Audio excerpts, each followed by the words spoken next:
Hey everyone, welcome to efforts. आज है हमारे सीडीपी की 5वीं क्लास। इससे पहले हम 4 क्लासेस में इससे पहले के टॉपिक्स को पढ़ चुके हैं और आज का टॉपिक है principles of development of children.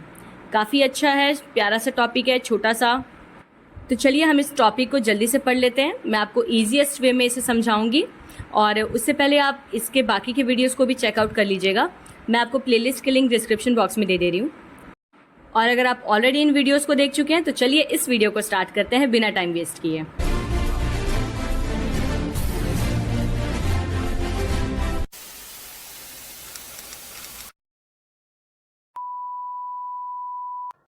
Development में हमें टोटल पढ़ने हैं 12 प्रिंसिपल्स। ठीक है, 12 प्रिंसिपल्स हैं। एक एक करके सबको देखते हैं। बिल्कुल टू द पॉइंट बातें बस हैं इसमें, बिल्कुल फालतू की बकवास नहीं। तो चलिए स्टार्ट किया जाए। पहला है हमारा प्रिंसिपल ऑफ कंटिन्यूटी या फिर चेंज, जिसे हम हिंदी में कहते हैं निरंतरता या फिर परिवर्तन का सिद्धांत। ये जो सिद्धांत है ये कहता है कि development is continuous that goes from womb to tomb. निरंतरता का जो सिद्धांत है इसका कहने का ये मतलब है कि विकास एक ऐसी प्रक्रिया है जो निरंतर चलती रहती है। यानी बच्चे के गर्भ में आने से लेकर उसके कब्र तक यानी उसके मरने तक ये प्रक्रिया उसके साथ चलती रहती है। यानी डेवलपमेंट क्या है, वो लाइफ लॉन्ग है। ठीक है, यानी जिंदगी भर के लिए। From a single cell to developed organism, change in size, proportions, acquisition of new mental, motor and behavioural skills. यानी जब कोई भी जीव एक छोटे से सेल से लेकर एक बड़े ऑर्गेनिज्म में डेवलप होता है तब तक उसके साइज में, उसके प्रपोर्शन में चेंजेस आते रहते हैं। इसीलिए हम इसे परिवर्तन का भी सिद्धांत कहते हैं। अपने पूरे जीवन काल में कोई भी मनुष्य है या कोई भी ऑर्गेनिज्म है वो अलग अलग चेंजेस एक्सपीरियंस करता है, चाहे वो उसके साइज में हो, चाहे उसके प्रपोर्शन में हो, कुछ नए तरह के मानसिक, मोटर या फिर व्यवहारिक कौशलों को सीखना। तो सीधी सी बात, ये जो पहला सिद्धांत है ये कहता है कि विकास हमेशा निरंतर चलने वाली प्रक्रिया है और उसके साथ ही विकास परिवर्तनों से घिरा हुआ है। मतलब विकास में निरंतर परिवर्तन होते रहते हैं। अब यहाँ से क्वेश्चन कैसे बन सकते हैं, पहले तो आपसे पूछ लिया जाएगा, कई सारे ऑप्शंस रहेंगे, उसमें से एक ऑप्शन रहेगा प्रिंसिपल ऑफ कंटिन्यूटी या चेंज। ये प्रिंसिपल है या नहीं डेवलपमेंट का, आपको ये बताना होगा। दूसरा और इसमें क्वेश्चन ये बन सकता है कि डेवलपमेंट बर्थ से लेकर डेथ तक होती है, डेवलपमेंट चाइल्डहुड से लेकर एडोलसेंस तक होती है, या फिर एक और ऑप्शन आपको दे देगा कि डेवलपमेंट जो है वो वूम से टूम तक होती है। यानी गर्भ में आने से लेकर ही विकास शुरू हो जाता है और वो इंसान के मरने तक चलता रहता है। तो आपको उसमें से करेक्ट ऑप्शन चूज करना होगा। Second principle is principle of proceeding from general to specific, यानी सामान्य से विशिष्ट की ओर आगे बढ़ने का सिद्धांत। This principle states that development goes from whole to parts, यानी विकास जो है वो संपूर्ण से अंश की ओर जाता है। उसके साथ ही ग्रॉस टू फाइन, यानी स्थूल से महीन चीज़ों की तरफ।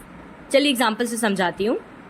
अब एक छोटे से बच्चे को इमेजिन करिए आप, हार्डली 6 months। ठीक है, तो when a child cries whole body is used, later on when he grows up he cries only with face.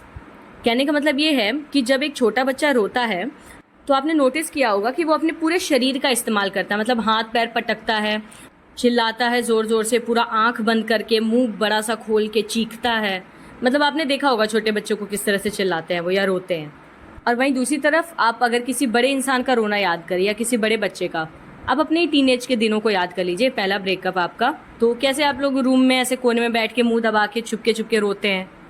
कभी किसी बड़े इंसान को देखा है ऐसे हाथ पैर मार के पटक पटक के रोते हुए या चीख चीख के ऐसे चिल्ला चिल्ला रोते हुए? बेसिकली इस प्रिंसिपल का यही मतलब है कि बच्चा छोटे में किसी भी काम को करने के लिए अपने पूरे बॉडी पार्ट्स को यूज़ करता है।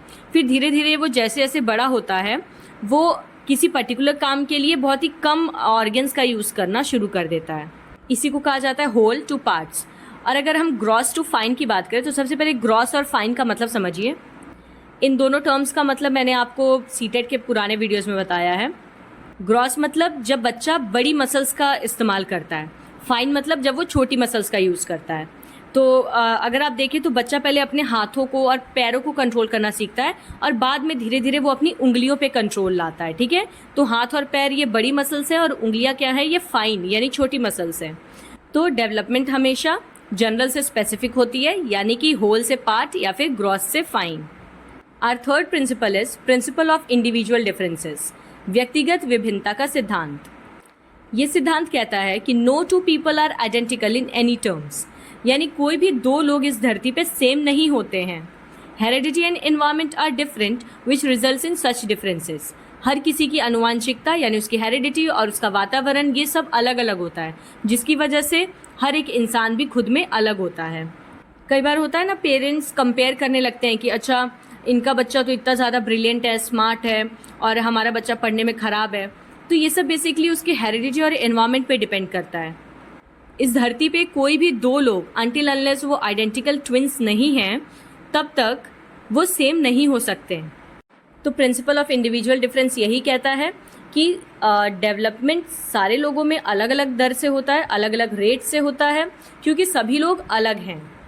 नेक्स्ट है प्रिंसिपल ऑफ यूनिफॉर्म पैटर्न और सीक्वेंस, एक समान पैटर्न या अनुक्रम का सिद्धांत। All children start crawling followed by walking and running. Molar teeth fall first, later incisors. Each individual of a particular species shows same sequence of development. चलिए समझाती हूँ।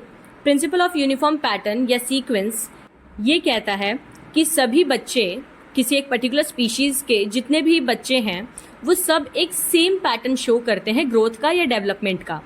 यानी अगर आप एग्जाम्पल देखें तो हर बच्चा, इंसानों में हर बच्चा पहले रेंगना शुरू करता है, धीरे धीरे चलना शुरू करता है और उसके बाद भागना शुरू करता है।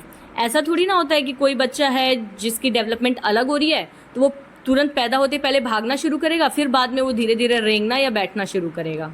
तो there is one particular pattern, ठीक है, और उसी पैटर्न पे बेस्ड हर किसी की डेवलपमेंट होती है।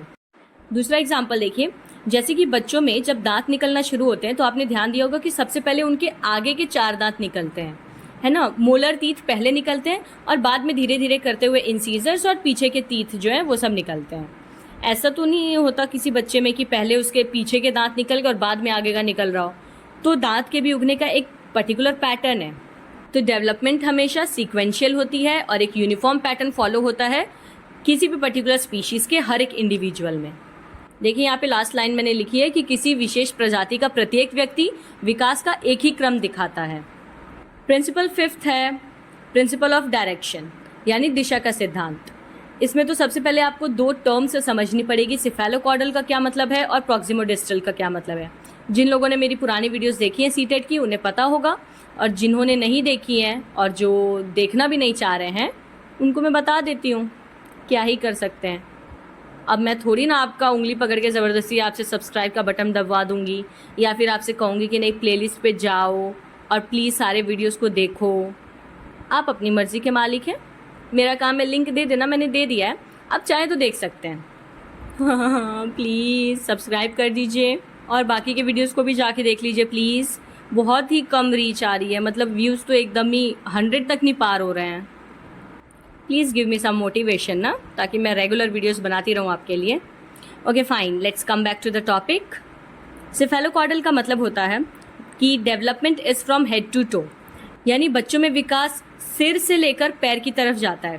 पहले बच्चे का सिर बढ़ना शुरू होता है, ठीक है, धीरे धीरे आपने कभी एक छोटे बच्चे को नोटिस किया होगा कि उसके सिर का साइज़ बड़ा होता है एज़ कम्पेयर टू उसके हाथ और पैर का साइज़, ठीक है। मतलब जैसे कि अडल्ट्स अपने दोनों हाथों को अपने सिर के ऊपर जोड़ लेते हैं काफ़ी आराम से, लेकिन छोटे बच्चे वो चीज़ नहीं कर पाते, आप लोग नोटिस करिएगा कभी। तो वही चीज़ है कि पहले उनका सिर डेवलप करता है और धीरे धीरे जैसे जैसे वो बड़े होते हैं उस हिसाब से उनके बाकी के बॉडी पार्ट्स भी ग्रो करने लगते हैं। तो ये तो होता है सिफेलोकॉर्डल का मतलब, जब ग्रोथ की डायरेक्शन या डेवलपमेंट की जो डायरेक्शन है वो सिर से लेकर पैर की तरफ जाए। और प्रॉक्सिमोडिस्टल का मतलब होता है development is from centre to whole और पेरिफेरी, जैसे कि heart forms first followed by rest of the body parts. Proximodistal का मतलब है कि विकास हमेशा केंद्र से बाहर की तरफ जाता है, यानी बच्चे के शरीर में पहले उसके सेंटर बॉडी पार्ट्स या ऑर्गन्स ग्रो करेंगे और बाद में पेरिफेरल यानी बाहर के ऑर्गन्स। इवन जब बच्चा वूम में रहता है माँ के गर्भ के अंदर, तो उसमें भी पहले उसका दिल बनना शुरू होता है और बाद में उसके बाकी के ऑर्गन्स बनते हैं और फिर हाथ पैर या उंगलियाँ धीरे धीरे करके बनती हैं। तो प्रिंसिपल ऑफ डायरेक्शन ये कहता है कि विकास हमेशा 2 ही तरह से होता है, यानी 2 तरह की दिशा में ही चलता है। एक तो हो गया आपका सिफेलोकॉर्डल यानी सिर से पैर की तरफ, और दूसरा हो गया प्रॉक्सिमोडिस्टल यानी केंद्र से बाहर की तरफ। सिक्स्थ प्रिंसिपल है प्रिंसिपल ऑफ इंटीग्रेशन यानी एकीकरण का सिद्धांत। Coordination is seen among body parts unconsciously. Integration के प्रिंसिपल का ये मतलब है कि बच्चे के जो अलग अलग बॉडी पार्ट्स होते हैं वो एक साथ काम करते हैं, भले उसे इस चीज़ की खबर हो या ना हो।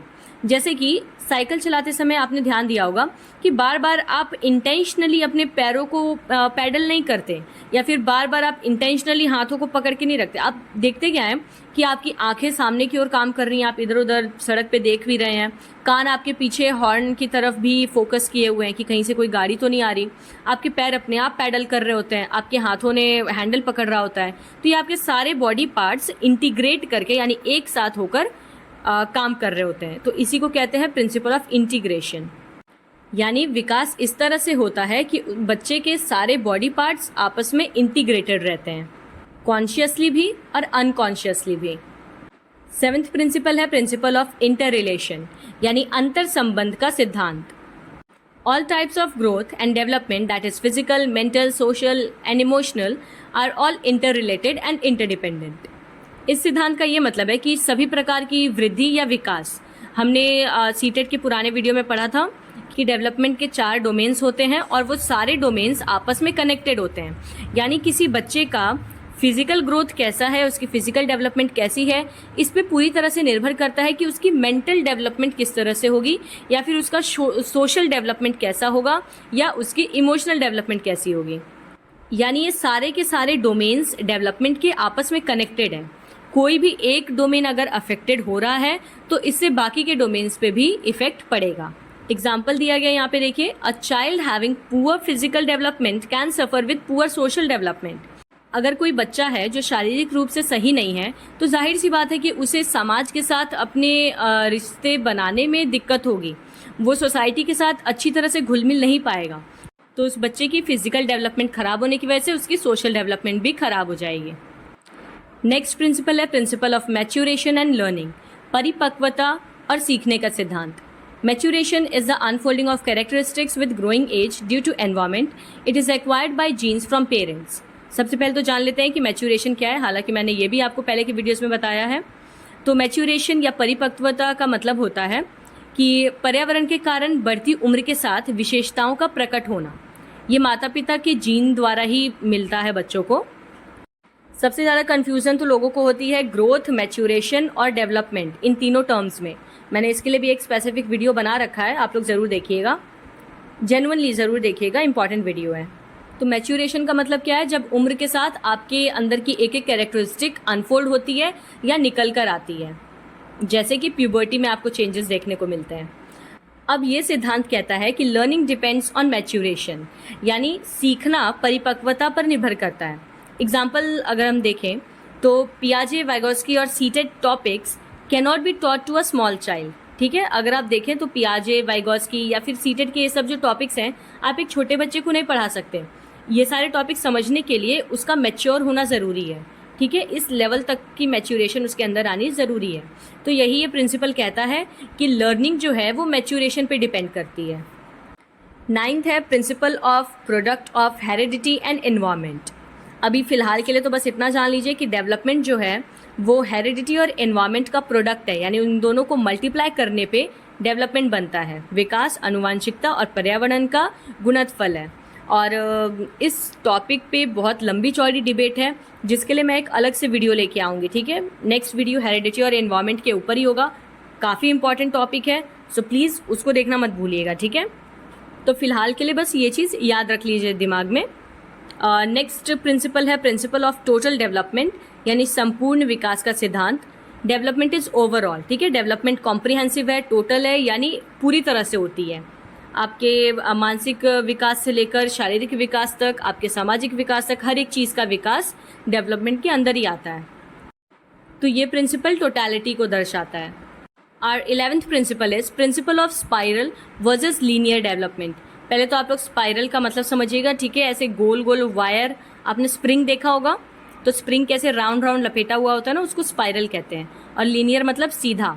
तो स्पाइरल और लीनियर डेवलपमेंट का क्या मतलब है कि development is spiral not linear, obviously question ऐसे बन के आता है कि आपको ऑप्शंस दे देंगे कई सारे शेप्स के और पूछा जाएगा कि डेवलपमेंट क्या है, रेक्टिलिनियर है, स्पाइरल है, किस तरह का है। तो आपको बताना होगा कि डेवलपमेंट हमेशा स्पाइरल होता है। कैसे? यानी डेवलपमेंट कोई सीधी चलने वाली प्रक्रिया नहीं है। डेवलपमेंट में उतार चढ़ाव आते रहते हैं। यानी कभी कभी होता है कि बच्चा बहुत तेज़ी से विकास कर रहा होता है, तो कभी कभी सॉरी उसके विकास का दर काफ़ी धीमा हो जाता है। See I have written example also. A child does not develop at a constant pace. एक बच्चे का विकास स्थिर गति से नहीं चलता। He makes advancement on stage and then takes a rest, then he turns back and then move forward again like a spiral. And our last principle is principle of significance of early development. प्रारंभिक विकास के महत्व का सिद्धांत। Early और childhood development is the most important. ये principal ये कहता है कि बच्चे का प्रारंभिक या बचपन का जो विकास है वो सबसे महत्वपूर्ण है। Development is fastest during early stage and gradually decreases. Very important line. प्रारंभिक अवस्था में विकास सबसे तेज होता है और धीरे धीरे वो कम होता जाता है। यानी जब एक बच्चा पेट में आता है तो एक छोटे से सेल से एक ऑर्गेनिज्म बनने में उसे केवल 9 मंथ्स का ही टाइम लगता है। आपने देखा होगा कितना इंस्टेंट वो डेवलप करता है। फिर जब वो पेट से बाहर आता है तो पैदा होने के बाद उसकी डेवलपमेंट आपने देखा होगा कि वो मतलब तेज़ रहती है। 6 महीने पहले वो अलग दिख रहा होता है, फिर 6 महीने बाद आप देखते हैं तो दांत निकल गए होते हैं, चलना सीख जाता है, अलग अलग चीज़ें डेवलपमेंट उसमें देखती हैं। फिर जैसे जैसे बच्चा बड़ा होता जाता है उसकी डेवलपमेंट स्लो होती जाती है और एक टाइम के बाद जब उसका एडोलसेंस बीत जाता है तो उसके बाद उसकी डेवलपमेंट और ज़्यादा स्लो होनी शुरू हो जाती है। इसीलिए मैं आपको एडवाइस दे रही हूँ कि आपको अपने बच्चों पे बड़े होने पे ध्यान देने की ज़रूरत पड़ेगी ही नहीं, अगर आप बचपन से ही उनकी डेवलपमेंट को रीड करें और उसमें अपना कंट्रीब्यूशन इनिशियल स्टेज में ही दें। So that is it. Thanks for watching. और लाइक करिए अगर आपको सच में वीडियो पसंद आया है। जितना हो सके इसे शेयर करिए क्योंकि शेयरिंग इज़ केयरिंग। और सब्सक्राइब करना तो बिल्कुल मत भूलिएगा क्योंकि सब्सक्राइब करना बिल्कुल फ्री है। तो मिलते हैं अब अगले वीडियो में। Till then take care and bye bye.